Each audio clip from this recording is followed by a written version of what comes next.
Samuel. Lenny Samuel. You can call me Len. I'm a private eye. A private eye is a private detective. A detective who will work for anyone who will pay him. I'm not a policeman. I work on my own as a private eye. My office is on the west side of Los Angeles, on the 4th floor of a high building. There are only 2 rooms in my office, the outer room and the inner room. The outer room is the waiting room. There are 4 chairs in the waiting room, although there are never 4 people waiting to see me. In fact, there is usually no one at all waiting to see me. In the inner room, there's a cheap wooden desk. There's a big wooden chair for me to sit on, and on the opposite side of the desk, there's a low metal chair for my visitors. The rest of the furniture in my office consists of a large, empty metal cupboard and a low bed in one corner. When there is a lot of work, I sometimes sleep in the office. The notice outside my door says, L. Samuel, Private Detective. That's me. I'm quite tall, nearly 2 meters, and I weigh 80 kilos. A lot of men say that I'm ugly, but women seem to find me attractive. I've got brown eyes, brown hair, and very nice teeth.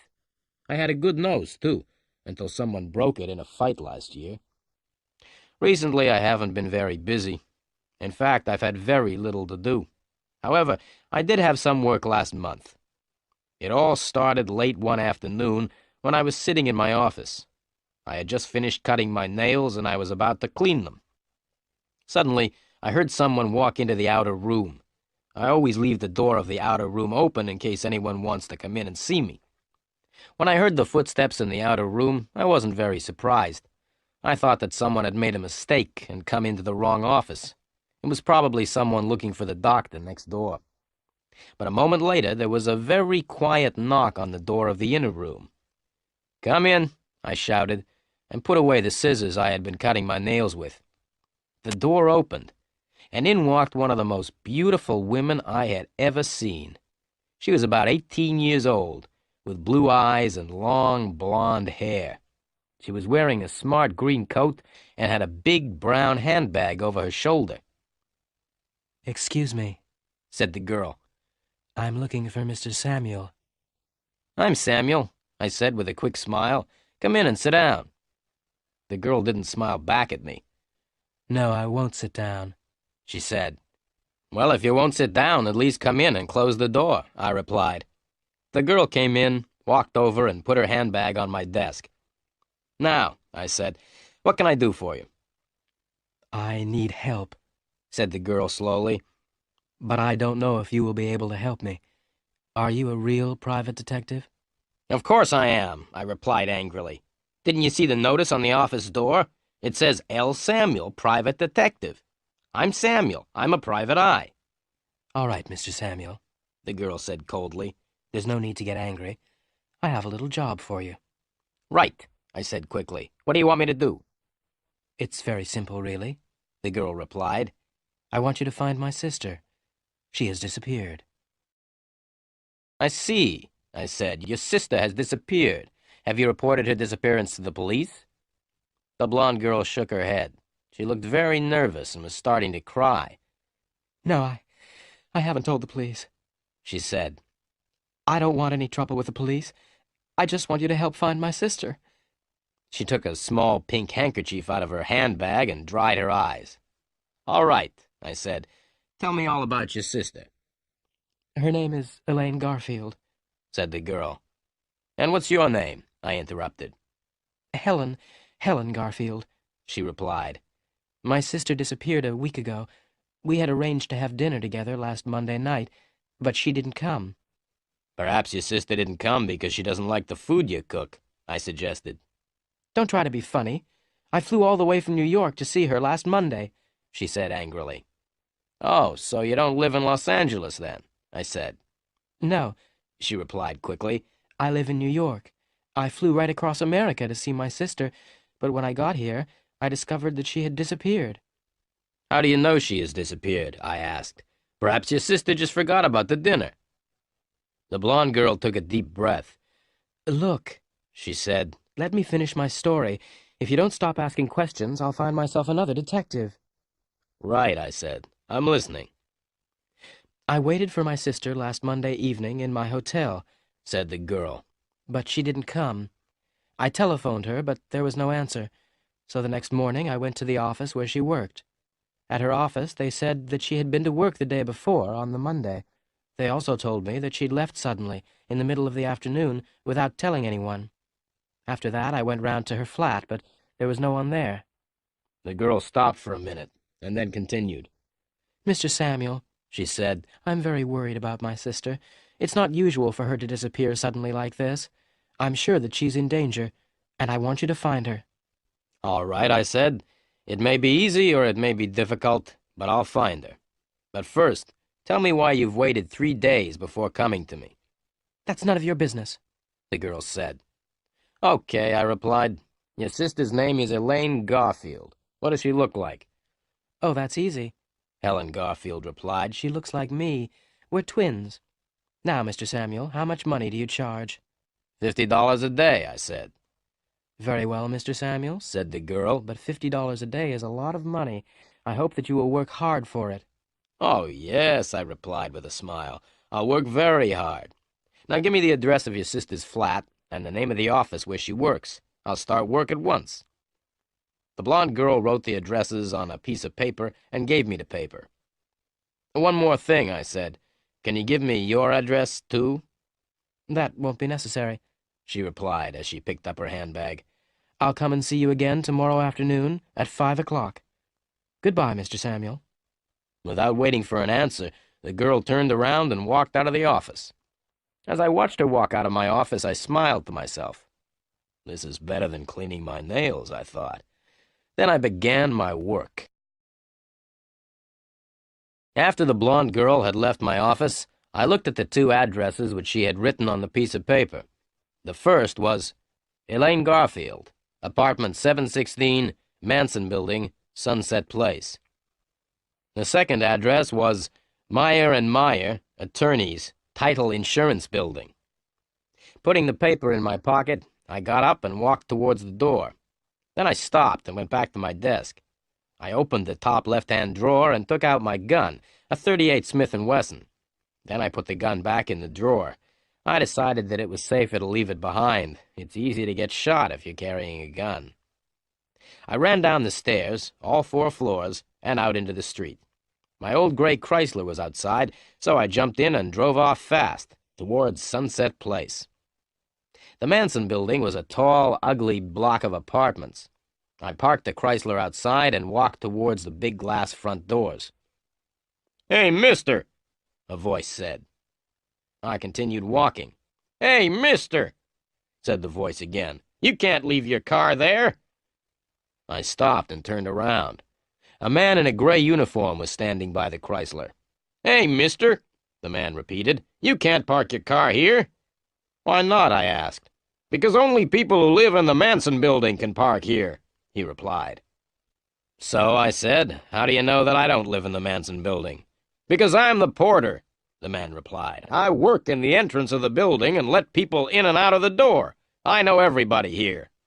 "Right," I said. "Then please let me in." The porter and I walked up to the big glass front doors, and he let me in. "Who do you want to see?" the porter asked. "Miss Elaine Garfield," I said. "She lives in apartment 716. "I'm sorry," the porter replied. "Miss Garfield is out." "When did she go out?" I asked, trying not to look interested. "Mind your own business," said the porter. "I'm not going to tell you, and I'm not going to let you go up to Miss Garfield's apartment when she's not there." "Why don't you go for a walk?" I said to the porter, and put $5 in his hand. I gave the porter the money to make him go away. The porter shook his head. "No," he said. I gave the porter $5 more. "Now go for a long walk," I said. The porter went out into the street, and I went up to apartment 716, Miss Elaine Garfield's apartment. I rang the bell beside the door of apartment 716 and waited. There was no answer. I rang again, but there was still no answer. Then I took a small, square piece of plastic out of my pocket. I looked around. I was alone. I pushed the piece of plastic into the space between the door and the door frame and moved the plastic up and down. In a minute, the door opened, and I went into the flat. I stood still and listened. There was silence. I switched on the light and looked around. It was a modern apartment. I was standing in the living room. Through an open door on my left, I could see the bedroom, which was very neat and tidy. I looked in the wardrobe. It was almost empty. That's funny, I thought. People who disappear don't usually take most of their clothes with them. They only take their clothes if they've been planning their disappearance for a long time. I walked back into the living room and searched it carefully, but I found nothing to explain Elaine Garfield's disappearance. Then I went into the kitchen. The kitchen was also very clean and tidy. There were no dirty plates or cups. There was no old milk in the refrigerator. Everything was in its place. Well, I thought, there's only the bathroom left to search now. The bathroom, too, was empty and clean. I walked quickly around the flat, making sure that I hadn't forgotten anything. I wiped everything I had touched with my handkerchief because I didn't want to leave any fingerprints. Then I switched off the lights and opened the door to leave. But I didn't leave. There were two men standing outside the door. One of them was short and had red hair and a nasty smile. The other was quite tall and was wearing a hat pulled down over his face. The one with the hat was holding a gun, and the gun was pointing at me. I tried to close the door, but the red-haired man put his foot out to stop the door closing. I let go of the door. The door opened, and both the men came in. The one with the hat was in front, and he was still carrying the gun. "Hold your hands up in the air," said the man with the gun. Then he turned to the red-haired man. "See if he's got a gun on him, Joe." Joe, the red-haired man, came over towards me. I waited. When Joe was between me and the man with the gun, I jumped. I jumped forward and caught Joe around the neck. I held him in front of me. The man with the gun couldn't shoot because he would hit his friend. "Right," I said to the man with the gun. "Get out of the way. I'm leaving now, and I'm taking your friend with me." Holding Joe in front of me, I walked slowly towards the man with the gun. Then something went wrong with my plan. The man with the gun started to laugh. He put the gun back in his pocket and stood laughing. "Why are you laughing?" I asked. "I'm laughing because you're so stupid," the man with the gun said, and walked up to me. "Stop," I said, "or else I'll—" "What will you do?" asked the man with the gun. "You can't do anything. I'm the one with the gun." As he said this, the man leant forward. He pulled Joe out of my hands and hit me in the face. I must say that I wasn't expecting to be hit in the face. It hurt. It hurt even more when he hit me again, and I fell on the floor. I lay still on the floor, hoping that the two men would go away. But they didn't go away. Instead, they picked me up and hit me hard on the head. Everything went black. I lay on the floor. I was unconscious. I woke up with a terrible pain in my head. I was lying on the floor outside the front door of Miss Elaine Garfield's apartment. I looked around. The man with the gun and his red-haired friend had left. I was alone, and I had a terrible headache. I got up slowly and felt my head gently to see if there was any blood. There wasn't any blood, but my head was still very painful. I decided to go back to the office and go to bed. There was no sign of the porter at the entrance to the Manson building. I walked out of the door and across to the old gray Chrysler. I drove slowly back to the office. The telephone was ringing when I arrived at the office. I went in quickly and answered it. "Samuel speaking." "Listen, Samuel," replied a voice. "Forget about Elaine Garfield. We hurt you a little in her apartment. If you don't forget all about Elaine Garfield, we'll hurt you a lot more." "Who are you?" I asked. But there was no answer. The man had put down the telephone. I decided to do what the man had told me.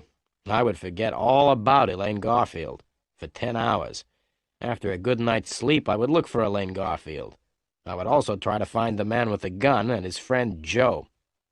I lay down on the hard, low bed and went straight to sleep. I woke up the next morning at 8 o'clock. I felt my head carefully, but it did not hurt so much now. I left the office and went across the street to the cafe where I usually had breakfast. I drank a glass of orange juice, ate some fresh toast, and drank several cups of coffee. I read the morning newspapers. There was a lot of news, but nothing about Miss Elaine Garfield. I looked at my watch, left the cafe, and walked over to the Chrysler. By 9 o'clock, I was outside the Title Insurance Building. At 3 minutes past 9, I was standing outside the door of Meyer & Meyer, attorneys. At 20 past 9, I was still standing outside the door. Nobody had arrived yet to work. At 9:30, the first secretary arrived, and at 18 minutes to 10, I was sitting in Mr. Meyer's office. "Well, Mr. Meyer," I said, "my name's Samuel, and I'm a private detective." "I'm pleased to meet you," Mr. Meyer said politely. He was about 55 years old, with a gray suit, gray hair, and a gray face. "Does Miss Elaine Garfield work here?" I asked. "Yes, she does," Mr. Meyer said, "but she hasn't been to work since Monday. Why do you want to see Elaine?" "Her sister has asked me to help find her," I replied. "Can you think of anything Elaine said or did which could explain her disappearance?" Mr. Myers scratched his head. "No," he said, "I'm afraid I can't help you." "Who did Elaine work with?" I asked. Mr. Meyer looked at me. "Why do you say, 'Who did Elaine work with?' and not, 'Who does Elaine work with?' Elaine's not dead, is she?" he asked. I looked straight back at Mr. Meyer. "I don't know if Elaine is dead or not," I said. "Would you be very sad if she was dead?" "Yes, of course I would be sad," Mr. Meyer replied angrily. "Are you trying to suggest that I know where Elaine is?" I smiled. "Now, don't get excited, Mr. Meyer," I said. "Can you tell me the name of anyone who works with Elaine? Anyone who shares a desk with her or works in the same room?" "Yes," Mr. Meyer said. "That's easy. Elaine shares a room with Susie Graham." I got up. "Thank you very much, Mr. Meyer," I said. "Where is Susie Graham's office, please?" "It's along the corridor," said Mr. Meyer. "The third door on the left." I thanked Mr. Meyer again and walked to the door. "Oh, Mr. Samuel," Mr. Meyer said, "I'm sorry that I got angry, but you understand that I don't want—" "Yes, I understand," I interrupted. "You don't want dirty private detectives in your nice, clean office." I walked out of Mr. Meyer's office and banged the door behind me. I walked slowly down the corridor and knocked on the third door on the left. "Come in," said a voice. So I went into the room. "Are you Susie Graham?" I asked. "Yes," said the girl sitting at the desk. "I'm Susie." I smiled at her. Susie was the kind of girl everyone smiled at. She was small and slim and had a pair of beautiful brown eyes. "What can I do to help you?" Susie asked. I smiled again. "I'd like to ask you some questions, Miss Graham." "Don't call me Miss Graham," the girl said. "You can call me Susie." "Well, Susie," I said, "I would like to ask you some questions about a friend of yours. Her name is Elaine Garfield." Susie stopped smiling. "Yes, all right," she said, "but I don't want to talk about Elaine here in the office." "Right," I replied. "I'll tell you what we'll do. We'll go out and find a cafe. I'll buy you a cup of coffee, and you can tell me about Elaine. All right?" Susie cheered up and looked much happier. "I'd like to have a cup of coffee," she said, "but Mr. Meyer might get angry if I leave the office." "Don't worry about Mr. Meyer," I said with a big smile. "Mr. Meyer and I are great friends." Susie put on her coat, and we left the office together. We found a little cafe just opposite the Title Insurance Building. In the cafe, I told Susie why I was asking questions about Elaine Garfield. "Elaine's twin sister, Helen, thinks that Elaine has disappeared, and she has asked me to find Elaine," I said. "Helen told me that she came to Meyer & Meyer last Tuesday. She was told that Elaine had left work suddenly last Monday afternoon. Is that right?" Susie nodded. "At least part of it's right," she said. "Elaine was at work last Monday, and she hurried off in the middle of the afternoon." Susie stopped for a minute, and then she continued. "But I don't remember seeing Elaine's sister Helen on Tuesday. In fact, I didn't even know that Elaine had a sister." "Elaine's sister lives in New York," I explained. "Now, can you remember last Monday afternoon? Did Elaine give any reason for leaving suddenly?" "Oh, yes," Susie said. "Elaine said that she wasn't feeling well and was going to lie down." "Did Elaine receive any visitors or phone calls last Monday afternoon?" I asked. "No, I don't think so," said Susie. "No, wait a minute. I think— Yes, Elaine did receive a phone call just before she left." I smiled. "I don't suppose that by chance you might have heard any of the telephone conversation?" "Certainly not," Susie replied. I don't listen to other people's phone calls. Can you think of any reason why Elaine disappeared? I asked. No, Susie replied. Elaine was always very friendly with everyone, and she didn't seem to have any troubles. Did Elaine have any special friends? Any men or women she talked about a lot? I asked. No, not really, Susie replied. Elaine and I used to be quite friendly, and we went out dancing together a lot, but recently we haven't been out together at all. I understand, I said, though I really didn't understand anything at all. Can you remember the last time you went out together? Can you remember the place you went to? Oh, that's easy, Susie said quickly. We went to the Las Cabanas Club. We always went there. It was about a month ago. We had an argument there, and we haven't gone out together since. What was the argument about? I asked. It was after midnight, Susie explained, and I wanted to go home, but Elaine said she wanted to stay a bit longer. She said that she had met a wonderful man and didn't want to leave. I said I was going home, and I left Elaine in the club. After that evening, one thing led to another. What do you mean? I asked. One thing led to another. Susie smiled. I often spoke to Elaine about the man she had met. Elaine thought he was wonderful. I told her that he was no good at all. What did Elaine say when you told her that? I asked with interest. She became very angry, replied Susie. We haven't been out dancing together since then. I paid for the coffee. You've been very helpful, Susie, I said, and I've only got one more question. Can you remember the name of the man Elaine Garfield met at Las Cabanas? Benny Greep, Susie said. That's his name, Benny Greep. Thank you very much indeed, Susie, I said with a smile. You've been a great help. Not at all, Susie said, and looked at me with her beautiful big brown eyes. If there's anything else I can do for you, just ask. I looked straight into her eyes. What are you doing tonight? I asked. I'll be at home watching television, Susie replied. My boyfriend's a boxer, and he's fighting in a match on television tonight. Goodbye, Susie, I said, and watched her as she walked back across the street to the title insurance building. Her boyfriend was a boxer. That was just my luck. I looked at my watch. It was nearly 11 o'clock. I went back into the cafe and asked if I could look at the telephone book. I turned to L and ran my finger down the outside of the page. Soon I found the name I was looking for, Las Cabanas. I looked more closely. The address was Las Cabanas, 232 Golden Drive. Telephone 323-0313. I left the cafe and walked over to where I had parked the Chrysler. It wasn't time for lunch yet, so I decided to go and see what Las Cabanas was like. It took me nearly 20 minutes to drive there, and another 10 minutes to find somewhere to park. Have you ever seen a nightclub in the daytime? It's a very depressing sight. At night, the nightclub seems wonderful. However, at 11:45 in the morning, it looks old, empty, and dirty. The man I met at Las Cabanas looked old, empty, and dirty, too. I rang the bell for 5 minutes before he answered the door. Even then, he didn't open the door itself. Instead, he opened a small window in the door. "What do you want?" he asked. "The club doesn't open until 10 o'clock tonight."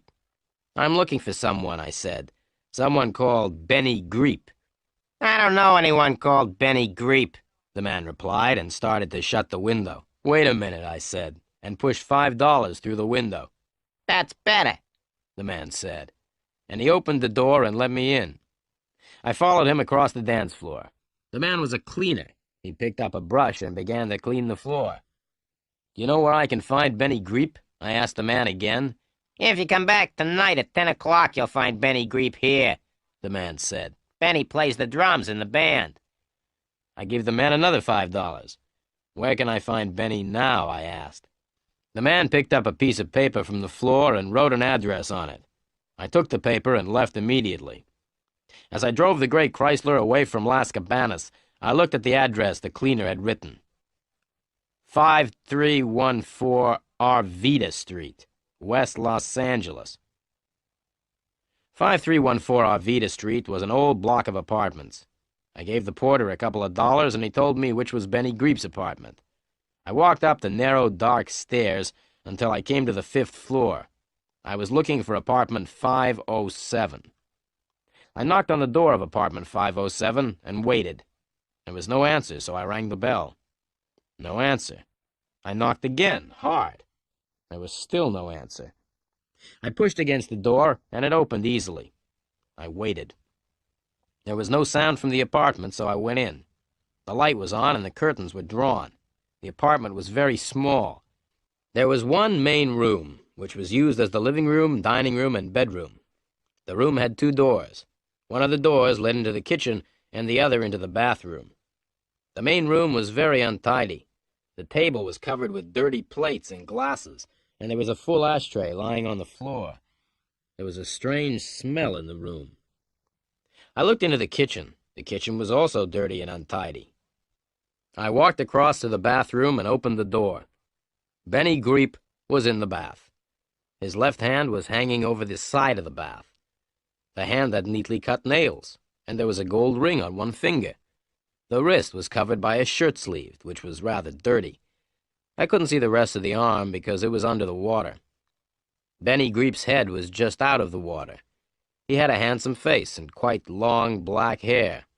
His eyes were wide open. The only other parts of his body out of the water were his feet, but I couldn't see his toes because he still had his shoes and socks on. The bath water was red.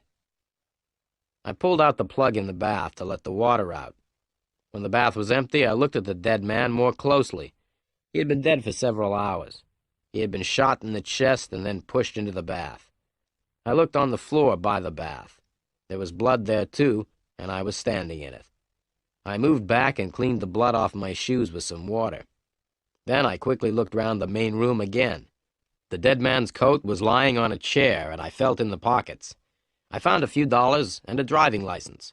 The driving license had a photograph of the dead man on it. The license belonged to Benny Greep, and the address in the license was 5314 Arvita Street, West Los Angeles. The dead man in the bath was definitely Benny Greep. I moved around the room and carefully cleaned everything I had touched. I didn't want to leave any fingerprints. There was nothing in the room to connect Benny Greep with Elaine Garfield. I picked up the telephone and asked for the police. "I'm speaking from apartment 507, 5314 Arvita Street," I said. "There's a dead man in the bath." "Right," said the policeman at the other end of the telephone. "What's your name?" I told him. "Don't touch anything," the policeman said, "and stay where you are. A police car will be there in a few minutes." I put down the phone and sat down to wait.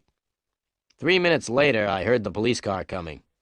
The car stopped outside the building, and I could hear heavy feet running up the stairs. 2 policemen walked into the apartment. They were both wearing ordinary clothes and looked hot and tired. One was about 25 years old, the other about 40. The older policeman came up to me and showed me his police papers. "Where's the body?" he asked. I pointed to the bathroom.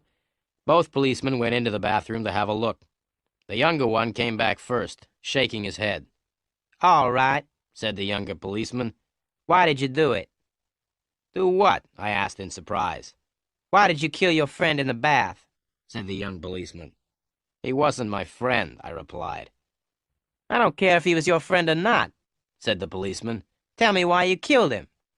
"I didn't kill him," I said calmly. "Then what are you doing here?" asked the older policeman, coming in from the bathroom. "My name's Lenny Samuel," I explained. "I'm a private detective, and I came here to talk to Benny Greep. The door was open, and so I came in. I looked in the bathroom, and I found the dead man in the bath, so I telephoned the police. The dead man is Benny Greep." "Why did you want to talk to Benny Greep?" the younger policeman asked. "I'm sorry, I can't answer that," I replied. "Who are you working for?" asked the older policeman. "I'm sorry, I can't answer that either," I said. "As far as I know, Benny Greep's death doesn't have anything to do with the person I'm working for." "Tell me who you are working for," shouted the younger policeman angrily. "Take it easy," said the older policeman to the younger one. "You stay here until the other police arrive. I'm going to take Mr. Samuel down to the police station." I kept quiet and followed the older policeman out of the room and down the stairs. Outside the building, we got into my old Chrysler. The policeman drove. We were soon at the police station, where the policeman locked me in a small room. I sat down on a hard wooden chair in the locked room and tried to sleep. It was no use getting angry or upset at being arrested for murder. That is something you have to get used to if you're a private detective. It happens all the time. But I could not sleep. I was thinking about all the things which had happened since I had met Helen Garfield the day before. I couldn't sleep because several things were worrying me, but I couldn't remember what those things were. While I was in the police station, I remembered one of the things which was worrying me. How had Joe and his tall friend known that I was in Elaine Garfield's apartment? The porter at the Manson building must have told the two men. I decided that I would go and talk to the porter when I left the police station. I sat back in the chair and looked at my watch. The time was nearly 4 o'clock. Then I remembered that Helen Garfield was coming to my office at 5 o'clock. I would not be there to meet her. But there was something else that was worrying me. It wasn't anything important. It was quite a small thing, but I couldn't remember what it was. Suddenly the door opened and a policeman came in. "Stand up," shouted the policeman. "Follow me." I stood up and followed the policeman out of the room and along a corridor. The policeman stopped, knocked on a door, and opened it. "Are you ready to see the private detective?" asked the policeman as he put his head around the door. Without waiting for an answer, the policeman opened the door wide and pushed me into the room. The policeman came into the room and closed the door behind him. In the room, there was a man sitting behind a desk. He was completely bald. He had no hair at all. He was about 55 years old, and his name was Sergeant Murphy. Sergeant Murphy had spent all his life in the police, and he didn't like private detectives. Sergeant Murphy sat looking at me. He looked at me for about 5 minutes without saying anything. I was standing in front of his desk, looking straight back at him. The silence didn't worry me. In fact, I quite liked it. The silence was much nicer than questions about what I'd been doing in Benny Greep's apartment. "What were you doing in Benny Greep's apartment?" asked Sergeant Murphy suddenly. "I wanted to talk to him," I replied. "Why did you kill Benny Greep?" shouted Sergeant Murphy suddenly. "I didn't kill him," I replied, and I told Sergeant Murphy the same story that I had told the policeman in Benny Greep's apartment. "I don't believe a word of what you've told me," said the sergeant. "Who are you working for?" "I'm sorry," I replied. "I can't tell you who I'm working for. As far as I know, Benny Greep's death has nothing to do with me or with the person I'm working for."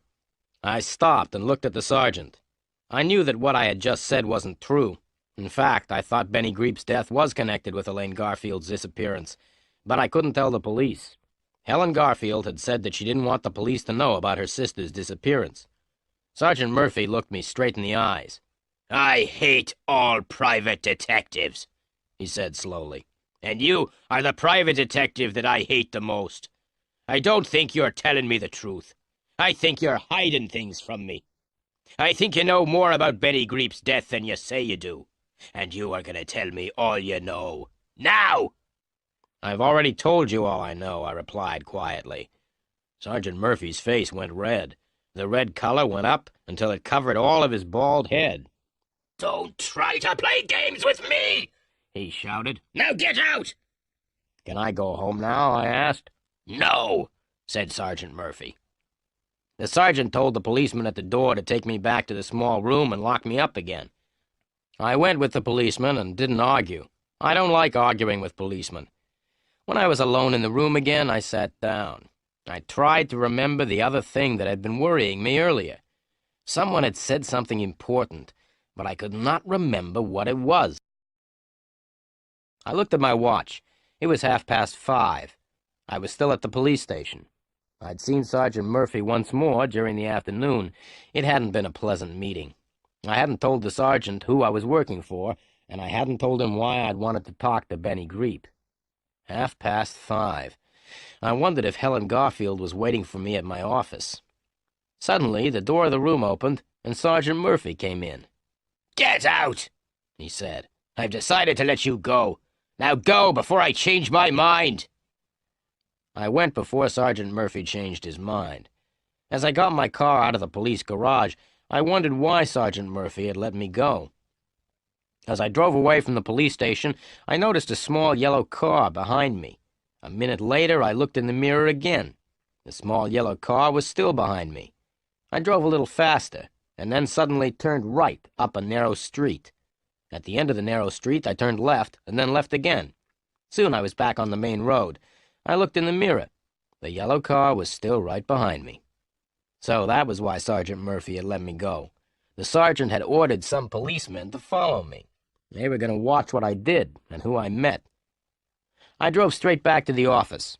As I parked the car outside, I noticed the yellow car had stopped across the road. I ran up the stairs and into my office. The door to the outer room was open, as usual, but the room was empty. Helen Garfield wasn't there. But there was a letter on the table, on top of the magazines. I picked the letter up and read it. Dear Mr. Samuel, I came here at 5 o'clock and waited, but you didn't come. I must see you urgently. Meet me at Las Cabanas at 11:30 tonight. Helen Garfield. I put the letter in my pocket and looked at my watch. It was just after 6 o'clock. I had 5.5 hours before the meeting with Helen Garfield. There was plenty of time to go to the Manson building and talk to the porter. I got into the Chrysler and drove off towards the Manson building. The small yellow car was still following me. As I drove, I thought about Helen Garfield's letter. Why does she want to meet me at Las Cabanas, I asked myself. In fact, how does she know about Las Cabanas at all? She says that she lives in New York. I would have to ask Miss Helen Garfield a few questions the next time I saw her. But the most important thing now was to get away from the yellow car, which was still following me. I was going to the building where Elaine Garfield lived, and I didn't want the police to know. There were 2 men in the yellow car.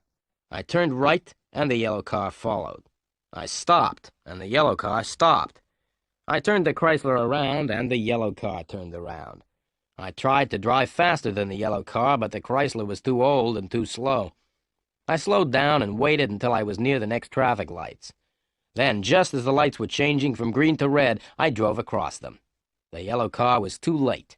The lights were now red. But that didn't stop the car. It drove straight past the red light. Then, as I looked angrily in my mirror, something happened which made me laugh. A policeman on a motorbike drove after the yellow car.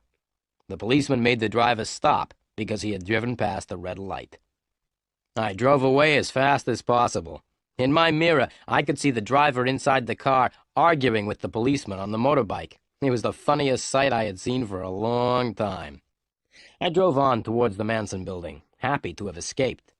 I may even have sung a little because I was feeling so good.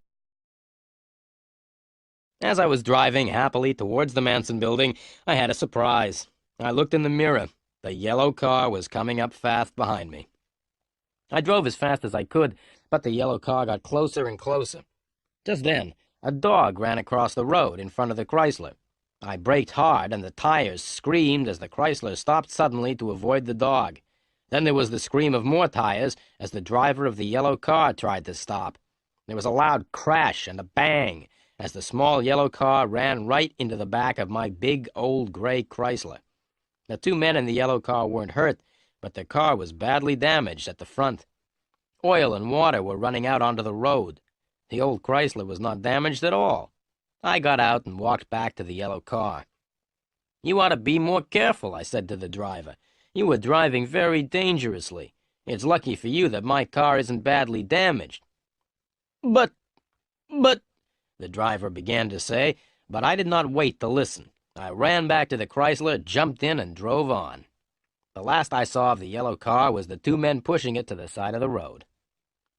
I was soon at the Manson building, and I went into the hall to look for the porter. I couldn't see him anywhere. Then I noticed a door with a sign on it saying porter. I knocked quietly, but there was no answer. I opened the door slowly and looked into the room. The porter was sitting at his desk, asleep. His feet were on the desk, and he was lying back in his chair. I walked quickly and quietly into the room and closed the door. I went up to the desk and noticed a piece of paper lying by the telephone. There was a telephone number written on the paper. 323-0313. Las Cabanas, I said to myself.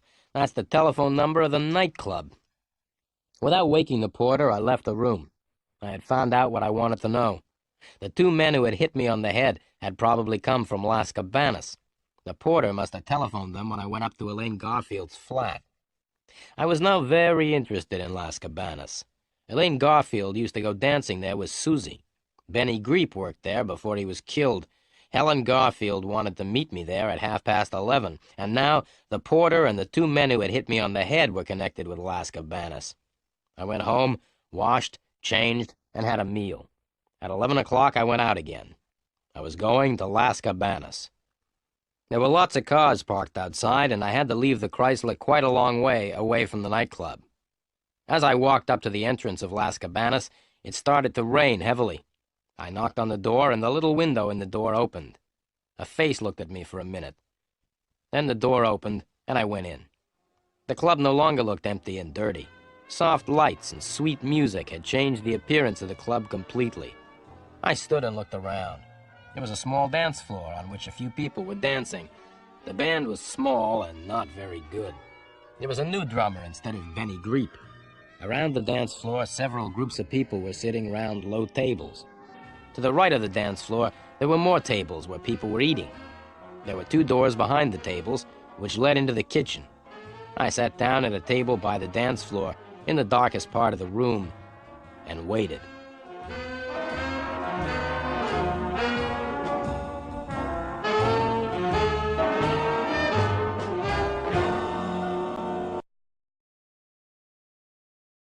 Exactly at 11:30, Helen Garfield came into the nightclub. She was looking as beautiful as ever, but seemed to be a little worried. Her blue eyes looked around the room until she saw me. Then, with a little smile, she walked up and sat down at the table. She sat next to me, with her back to the dance floor. She was carrying a bag, which she put on the floor beside her. The smile disappeared from her face. "Where were you this afternoon, Mr. Samuel?" she said sharply. "I'm paying you $50 a day. In return for that money, I want you to do what I tell you. Now, why weren't you at your office this afternoon at 5 o'clock? I took a deep breath. "Well, Miss Garfield," I said, "it's a long story. Let's have a drink and I'll tell you all about it." A waiter came over and I ordered some drinks. When the waiter had gone, the beautiful blonde girl said, "Come on, Mr. Samuel, tell me." "Okay," I said, "but stop calling me Mr. Samuel. Call me Len. All my friends call me Len." "I'm not a friend of yours, Mr. Samuel," the blonde girl said in a voice like ice. "I'm paying you a lot of money to work for me." $50 a day doesn't allow you to be rude to me," I replied quietly. "In the last 24 hours, I've been hit on the head and suspected of murder." "What do you mean?" the girl said and leant towards me. "Murder?" Just then, the waiter brought the drinks, and we sat in silence until he had gone.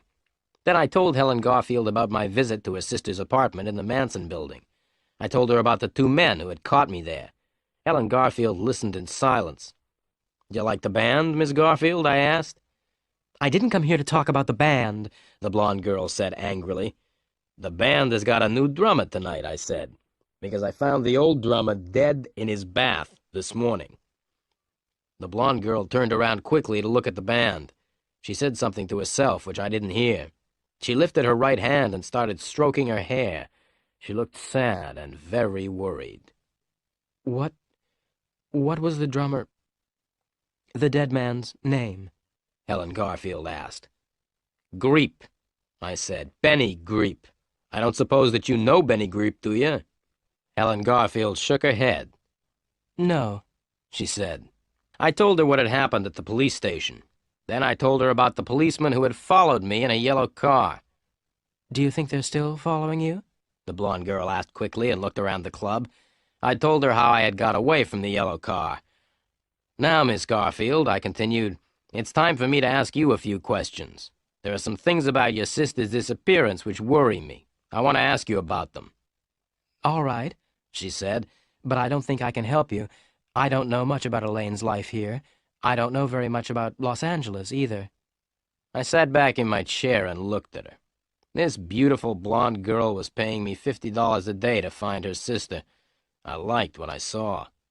Then, very quietly, I began to ask Helen Garfield some questions.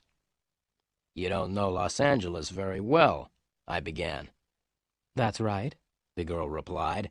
"But you were able to find out where Elaine worked," I continued, "and you went to Meyer and Meyer last Tuesday to ask if they knew anything about Elaine." "Yes," the girl said, looking at me closely. "Who did you speak to at Meyer and Meyer?" I asked. "Susie?" No, the girl said. I spoke to Mr. Meyer. I want to ask you something else, I said. When I went to Elaine's flat, I noticed something unusual. There were very few clothes in the wardrobe.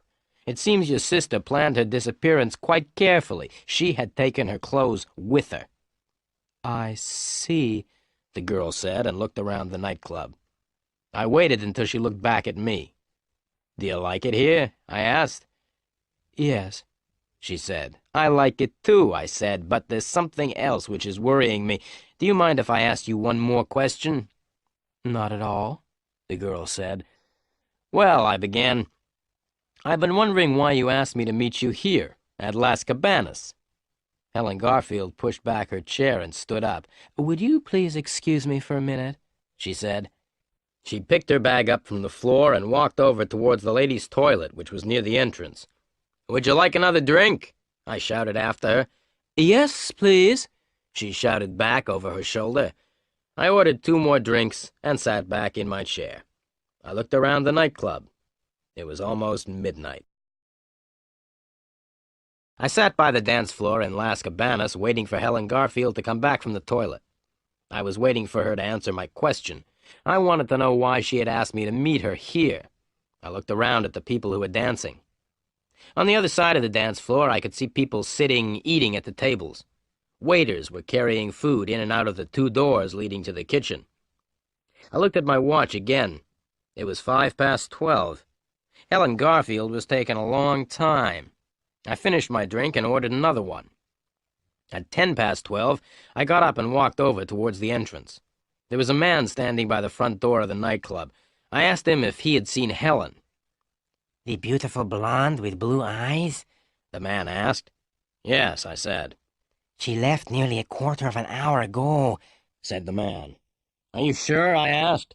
Yes, the man replied. She asked me to get her a taxi. Did you hear her give the taxi driver an address? I asked quickly. The man shook his head. No, he said. I'm sorry.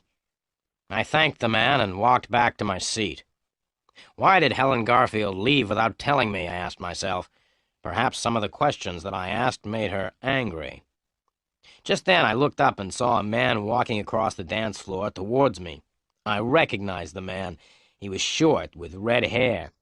He was looking at me and smiling in a rather unfriendly way. It was Joe, one of the men who had found me in Elaine Garfield's apartment. I decided to leave. I stood up and started to walk towards the door. I didn't want to meet Joe again. As I walked towards the door, I thought that I heard someone shouting. Excuse me, sir, said a voice. I didn't stop or look around. Then I heard the voice again. Excuse me, sir, you haven't paid your bill. I had forgotten to pay for the drinks. The waiter came running up to me, and I quickly took out $10 and gave them to the waiter. You can keep the change, I said as I gave him the money. Without waiting for a reply, I turned and hurried towards the door. Then I heard the waiter's voice again. Excuse me, sir, he said. I stopped and turned around.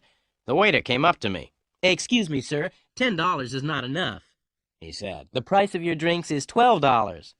Las Cabanas is very expensive, I said, as I gave the waiter another $5. Now you can keep the change.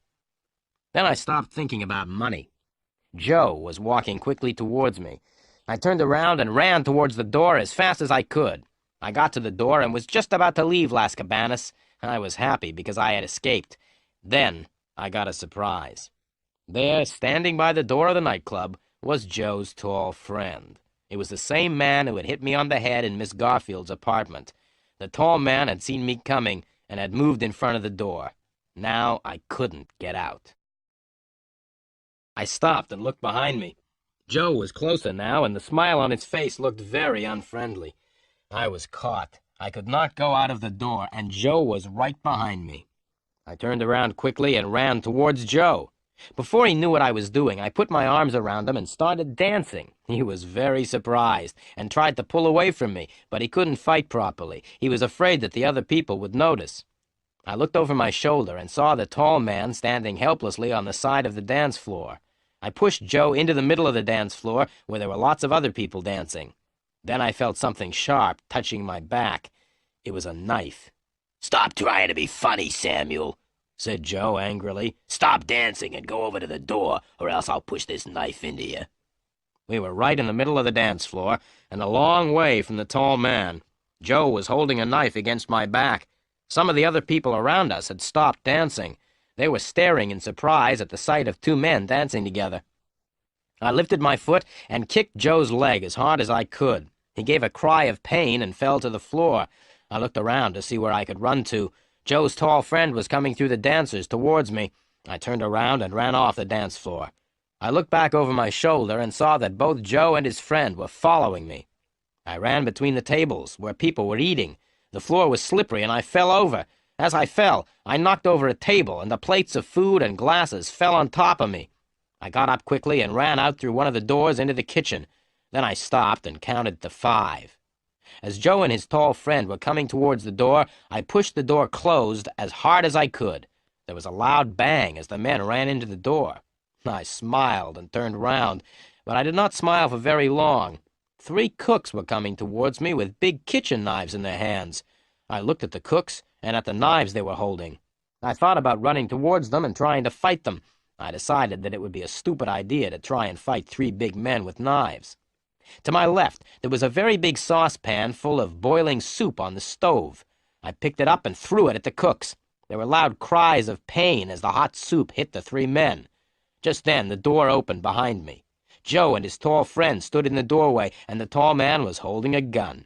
There was a loud bang as the gun went off. The bang was followed by a scream of pain from one of the cooks because the tall man had shot him in the foot by mistake. I quickly picked up a large pile of dirty plates and threw them at Joe. He saw the plates coming, and he tried to move away. As he moved, he slipped on the floor and fell onto a pile of broken plates. Without waiting, I ran to a door at the back of the kitchen. The door was locked, and I banged against the door with my shoulder. The lock broke easily, and I pushed the door open. As I ran out into the dark street, I could still hear the shouts and cries coming from the club. I came to the Chrysler and bent over to open the door. Just then, there was a noise behind me. I turned around and saw a man with his arm raised. Then I felt a terrible pain in my head. Everything went black. I fell to the ground, unconscious.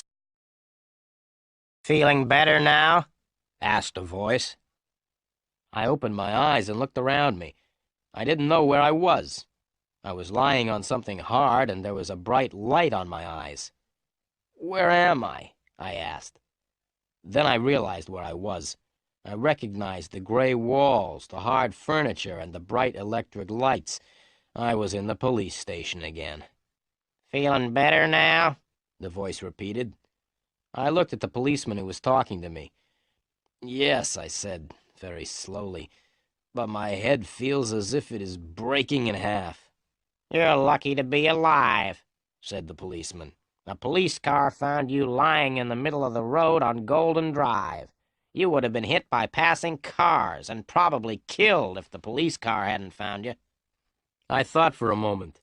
I wasn't sure how much the police knew. I didn't want to tell the police anything they did not already know. "Yes, I was lucky," I said. "By the way, what was a police car doing on Golden Drive?" "Oh," said the policeman, "there was a big fight at a nightclub called Las Cabanas. We had a telephone call to say that there was a madman in the club. The madman was breaking up all the furniture. A police car was sent to the nightclub, but the madman escaped before the police arrived. The police car was returning when it found you lying in the middle of the road. You were very lucky. The car nearly ran right over you." I smiled. "I don't feel very lucky," I replied. "In fact, I feel terrible." "Never mind," said the policeman. "Can you walk?" I stood up and walked a few steps. My head hurt, but otherwise I felt all right. "Yes," I said, "I can walk." "Good," the policeman said. "Let's walk along the corridor, then, and have a talk with a friend of yours." We went along the corridor. The policeman stopped at a door and knocked. There was a shout from inside the room, and the policeman opened the door. I walked into the room, and the policeman followed. He shut the door and stood in front of it. There was only one desk in the room, and behind the desk was a man. He was bald. It was my old friend, Sergeant Murphy. "Hello, Sergeant Murphy," I said, trying to smile. "How are you feeling tonight?" Sergeant Murphy didn't smile back at me. "Are you trying to be funny?" he asked. It isn't night, it's morning. You've been unconscious all night. Oh, I said. Now, said Sergeant Murphy, let's begin. I want you to tell me why you were lying unconscious in the middle of Golden Drive at 12:30 last night. You were a danger to the traffic. I thought that the traffic was a danger to me, I replied, but the sergeant didn't even smile. I'm waiting for you to tell me what happened, said the sergeant. Nothing much happened, I began. I spent part of the evening at Las Cabanas and left just before midnight. I walked back to my car. Just as I was about to get into the car, someone hit me over the head. That's the last I remember. This policeman, and I pointed to the one standing by the door, told me that I had been found in the middle of the road. Someone must have put me there. Sergeant Murphy smiled. Yes, he said. Someone who wanted to kill you put you in the middle of the road. Someone was hoping that a car would hit you and kill you. I smiled back at the sergeant. Can you think of anyone who would want to kill you? The sergeant asked me. Oh, yes, I replied. Hundreds of people would like to kill me, including a few policemen. Did you leave Las Cabanas before midnight? Asked Sergeant Murphy. That's right, I replied. I left the nightclub just before 12. So you weren't at Las Cabanas when the big fight started just after 12? Asked the sergeant. Big fight, I said, trying to sound surprised. Don't sound so surprised, said Sergeant Murphy angrily. We received a telephone call from the owner of Las Cabanas. He said that just after midnight last night, a tall man with brown hair and brown eyes called Lenny Samuel attacked 2 of the people at the club. The owner of the club said that you then attacked and injured 3 cooks. Then you broke over 100 plates and a table and ruined food worth several $100s. I didn't say anything. I could not think of anything to say. Did you really do all that? Sergeant Murphy asked in a different voice. The sergeant sounded both surprised and pleased. Did you really do all that on your own, or did you have men to help you? I did it all on my own, I said, beginning to feel a little proud of myself. You know that you could go to prison for 6 months for what you did last night? The sergeant asked. He was laughing as he said it. I wasn't laughing. I couldn't see anything funny about 6 months in prison. Look, Sergeant Murphy said, I'm not stupid. I agreed with the sergeant that he was not stupid. I'm not stupid, Sergeant Murphy repeated, and I know why you were at Las Cabanas last night. Benny Greep used to work there, and you went to find out about his death. I agreed with the sergeant again. It seemed the best thing to do. Now, Sergeant Murphy said slowly, I'm interested in Las Cabanas. The club is owned by people who are criminals, but we can't prove that they have broken the law. I'm also interested in Benny Greep's murder. Now, what I suggest is this. Tell me all you know about Las Cabanas and Benny Greep, and I will let you go. If you tell me all you know, you won't go to prison for the fight at the nightclub. But I want the truth, not the lies you told me yesterday. I took a deep breath and started to tell the sergeant what I knew. I told him about everything except Elaine Garfield. I wasn't sure how closely Elaine Garfield was connected with Benny Greep's death, so I told the sergeant that Helen Garfield from New York had asked me to find out about Las Cabanas. Sergeant Murphy asked me for Helen Garfield's address in New York, and I said I didn't know it. Then the sergeant asked me where Helen Garfield was staying in Los Angeles. I said I didn't know. I told Sergeant Murphy all that I knew about Benny Greep, except that the drummer had known Elaine Garfield. Then I asked him about the 2 men in the yellow car who had followed me. The sergeant smiled and said that the 2 men were policemen. Finally, I told him about the fight at Las Cabanas. Sergeant Murphy listened to everything. When I had finished my story, he looked at me in silence for a few moments. Right, Samuel. I hope that you've told me the truth, and all the truth. If you've been telling me more lies, I'll make sure that you go to prison for 6 months because of the fight at Las Cabanas. Now you can go. I stood up. Thank you, I said with a smile. Sit down, he said, and listen. You can go, but you must promise to tell me anything you find out about Las Cabanas and about Benny Greep. I promise, I said quickly, and stood up. Wait a minute, said Sergeant Murphy. I've one more thing to tell you. I'm going to telephone the New York police. I'm going to ask them to find out all they can about Helen Garfield. If the police in New York discover that you've told me lies about Helen Garfield, you will be in very serious trouble." I told the sergeant not to worry and thanked him very much. I left the police station feeling very happy because Sergeant Murphy had let me go. I called a taxi and went out to Golden Drive to get the Chrysler. I drove the Chrysler back to the office and walked up the stairs. The office looked just the same. There were no letters for me. I went down to the cafe and had a late breakfast. As I drank my coffee, I thought about some of the things Helen Garfield had told me at Las Cabanas before the fight. I decided to check one of the things immediately and walked over to the telephone. I opened the telephone book and looked under M until I found the telephone number of Meyer and Meyer. I picked up the telephone and dialed the number. "Maya and Maya, good morning," said a voice which I recognized. "Can I help you?" "Hello, Susie," I said. "This is Len Samuel. Do you remember me?" "Of course I remember you," said Susie. "Did your boyfriend win his boxing match on television?" I asked. "No," Susie replied, "and anyway, he's not my boyfriend anymore." "Really?" I said happily, thinking that perhaps I could ask Susie to go for a drink with me. "Yes," Susie said. "The boxer had a fight with my new boyfriend outside my house last night." "And who won?" I asked.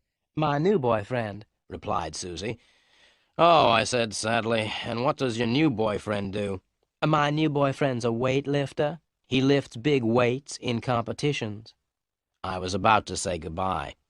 Then I remembered that I had not telephoned to speak to Susie. I wanted to speak to her boss, Mr. Meyer. "Can I speak to Mr. Meyer, please, Susie?" I asked. "Right," Susie said. "I'll put you through to Mr. Meyer. Goodbye." There was a pause, and then I heard Mr. Meyer's voice. "Hello, Meyer speaking." "Good morning, Mr. Meyer," I said in a deep voice. I had put my handkerchief over the telephone so that Mr. Meyer would not know my voice. "This is the police," I said. "Sergeant Murphy speaking." I pretended to be Sergeant Murphy so that Mr. Meyer would answer my questions. "Good morning," said Mr. Meyer. "What do you want to ask me about?" "It's about a girl who works for you," I said. "Her name is Elaine Garfield. She has disappeared, and we are trying to find her. Elaine's sister, Helen, came to see you last Tuesday, didn't she?" "No," said Mr. Meyer. "Elaine's sister didn't come to see me last Tuesday. I didn't know that Elaine had a sister until a private detective told me. He said that Elaine's sister was called Helen." The telephone line was very bad, and it was difficult for me to hear what Mr. Meyer was saying. "What did you say?" I asked. "I said that Elaine's sister was called Helen," replied Mr. Meyer. "The names are very similar, aren't they?" "Thank you very much, Mr. Meyer," I said, and put the telephone down. Mr. Meyer was right. The names Helen and Elaine were very similar. Elaine Garfield had disappeared, and so far I was the only person who had met Helen Garfield. I left the cafe and walked back up to my office. As I climbed the stairs, I could hear my telephone ringing. I didn't hurry. I walked slowly along the corridor into my office and answered the telephone. "Is that Samuel?" the voice said. I recognized the voice at once. It was Joe. "Yes," I said, "this is Len Samuel." "Listen, Samuel," Joe said. "We want Elaine Garfield, and we think you know where she is. We are coming to your office to see you. Wait for us. Don't go out." "But I started, but it was too late. Joe had put the telephone down. I sat down at my desk sadly. Now what's going to happen, I thought. Joe and his friend will come to see me. They'll ask me if I know where Elaine Garfield is, but I don't know where she is. I wonder if they will believe me when I tell them. The telephone rang again. I picked it up. "Hello," I said. "Hello, Samuel," said a familiar voice. "Hello, Sergeant Murphy," I replied, trying to sound pleased.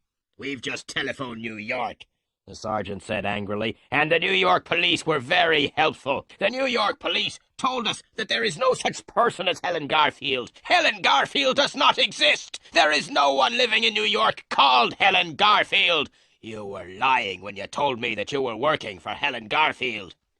"But I started. Now listen! The sergeant interrupted. I am sending a police car round to your office. I want to see you. Wait for the police car. Don't go out. The sergeant put down the telephone, and I sat back in my chair. I was worried. What would happen now? Joe was coming to see me, and so was a policeman. I tried to think of what I would say to them both. I hoped that the policeman and Joe would not arrive at the same time. The telephone rang again. I was afraid to answer it. The telephone continued ringing. Finally, I did answer it. "Hello," I said. "Is that Mr. Samuel?" asked a voice. It was Helen Garfield. "Yes, Miss Garfield," I replied. "This is Len Samuel speaking." "I must see you," said Helen Garfield. "Well, I would like to talk to you too, Miss Garfield," I said slowly. "I think there are a lot of things you and I must talk about." "Right," the girl said.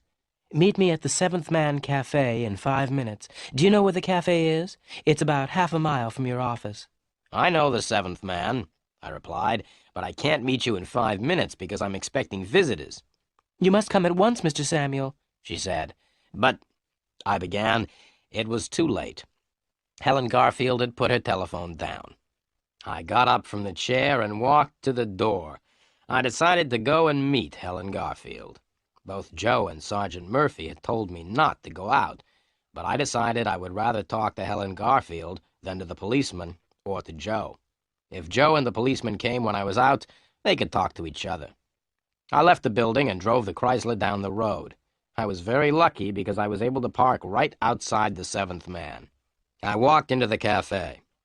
Helen Garfield was sitting at a table in the corner. I walked over and sat down beside her. I asked the waiter for a cup of coffee. I drank the coffee without saying anything. Then I put the cup down and looked at the beautiful blonde girl sitting beside me. "Miss Garfield," I said, "you are a very beautiful girl, but I think you are a liar. I think that everything you've said to me has been lies. I don't think you've ever told me the truth." The blonde girl's face slowly became red. She looked straight at me. "Mr. Samuel," she said, "I'm paying you a lot of money to work for me. I asked you to find my sister. I didn't ask you to call me a liar." "Well, Miss Garfield, I think I have found Elaine Garfield. Would you like me to tell you where she is?" "Yes," the blonde girl said. "Where is Elaine?" "She's here in this cafe," I said. "Elaine Garfield is sitting next to me. You are Elaine Garfield. Helen Garfield doesn't exist. You pretended to be Helen Garfield, but there really never was any such person. The police in New York say that Helen Garfield doesn't exist," I went on.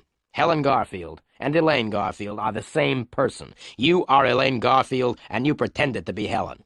The blonde girl stood up angrily.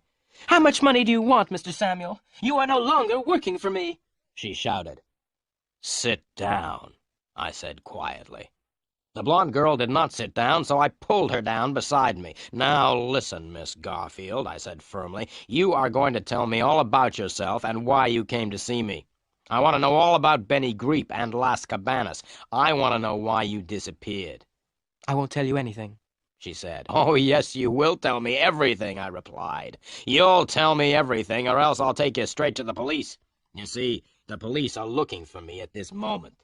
The police think that I may have killed Benny Greep," I continued. "The police know that I had a fight at Las Cabanas last night. A red-haired man and his tall friend are also chasing me. They are the 2 men who started the fight at Las Cabanas. They will try to kill me if I don't tell them where you are. So you see, Miss Garfield, I think you had better tell me everything.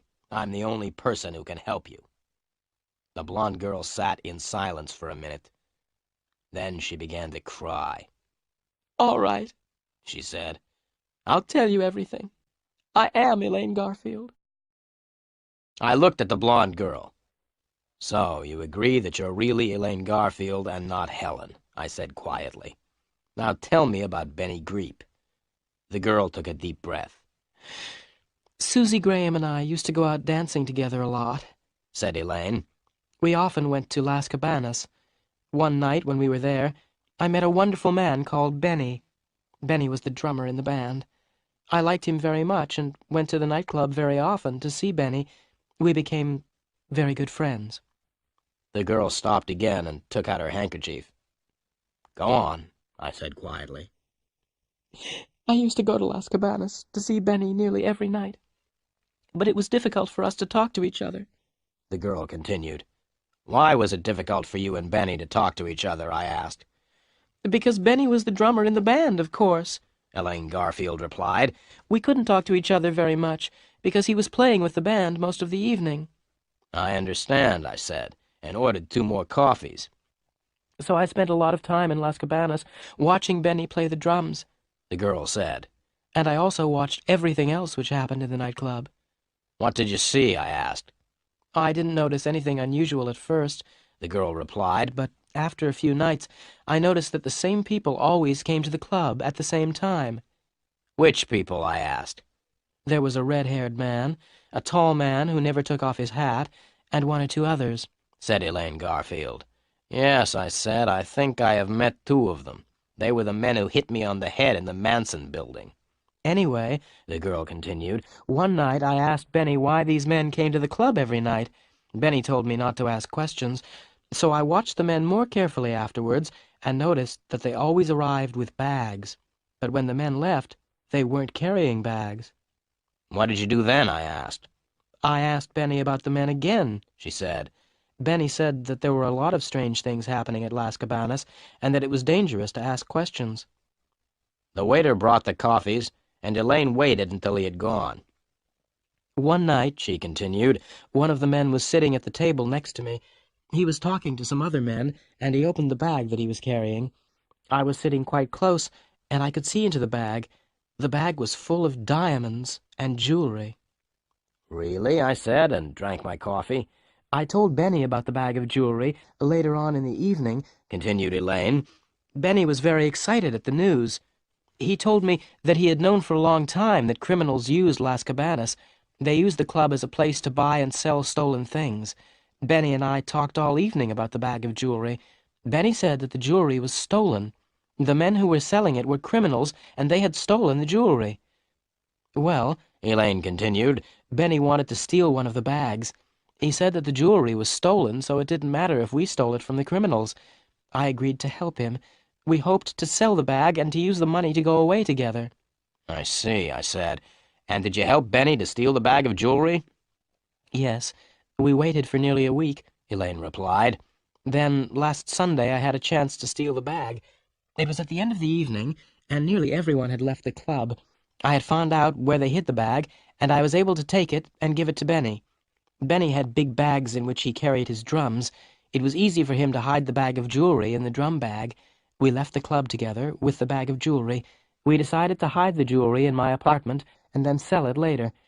The next day was Monday, Elaine continued, and I went to work. In the afternoon, I had a telephone call from Benny.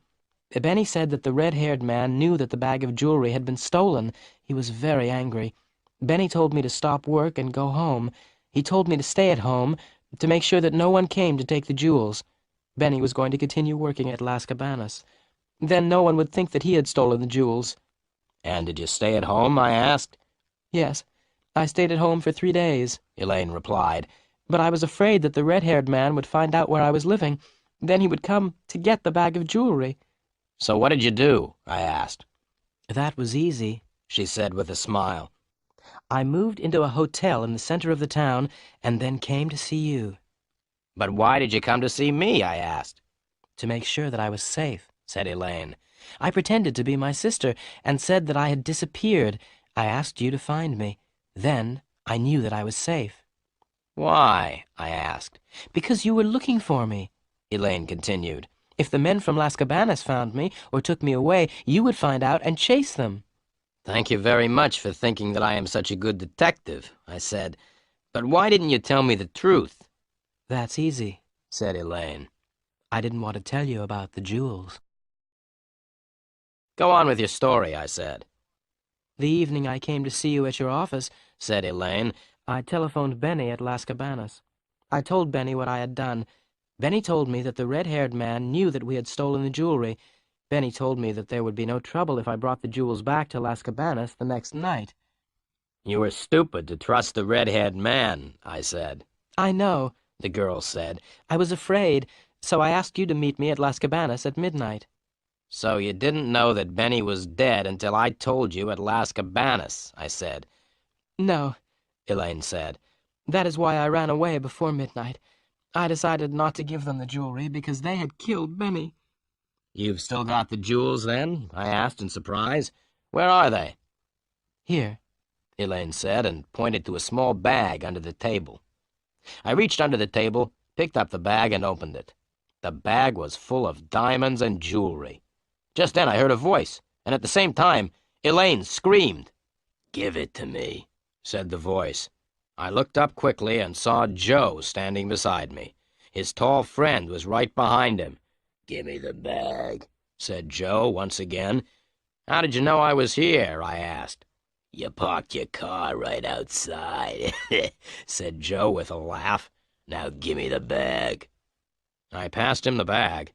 As I gave him the bag, I jumped to my feet and hit Joe hard in the face. He tripped and fell heavily onto the floor. I moved towards the tall man, who was still standing a few feet away. I was about to run at him, but then I stopped. The tall man had taken a gun from his pocket, and the gun was pointing straight at me. "Right," said the tall man. "Don't move, or else I'll shoot you." Joe got up from the floor. He still had the bag of jewelry in his hand. Together, Joe and his friend with the gun walked towards the door. They walked backwards to make sure that Elaine and I did not try to get the bag back. As the two men reached the door, I started to laugh. "What are you laughing at?" shouted the man with the gun. "Look behind you," I said. Both men turned around and looked. In the doorway of the cafe stood Sergeant Murphy with two other policemen. Sergeant Murphy jumped on the tall man with the gun, and Joe ran back into the cafe. I stepped forward to stop Joe, and he ran straight into me. We both fell on the floor, and the two policemen ran up. One of the policemen held Joe. The other policeman held me. "They are the criminals," I shouted, pointing at Joe and his friend, "not me." "You are all coming down to the police station," Sergeant Murphy said, and looked over to Elaine Garfield. "You must come too." It took a long time to tell Sergeant Murphy the whole story. In the end, he believed what Elaine and I told him. The sergeant warned me not to tell him lies again, and agreed to let me go free. Elaine told Sergeant Murphy all she knew about Las Cabanas. The sergeant was very pleased to catch Joe and his friend with the jewels. Sergeant Murphy agreed to let Elaine go free because she helped catch the criminals. As we were leaving the police station, I asked Sergeant Murphy how he had found us in the Seventh Man Cafe. "It was very lucky, really," said the sergeant. "We went to your office to see you, but you weren't there. As we were leaving, we saw the red-haired man and his friend entering. We waited, and when they left, we followed them to the cafe." Thank you very much, Sergeant. said Elaine. And thank you very much, Mr. Samuel. "That's all right," I said. "You are paying me $50 a day." I'm sorry, Mr. Samuel, Elaine said. I'm afraid I can't pay you. Now that I've given the jewels to the police, I don't have any money. I smiled and got into the old gray Chrysler and drove back to the office. I didn't say goodbye. When I got back to the office, I sat down in my chair. It's not much fun being a private eye. You get hit on the head, nearly killed and chased by the police. And you don't always get paid.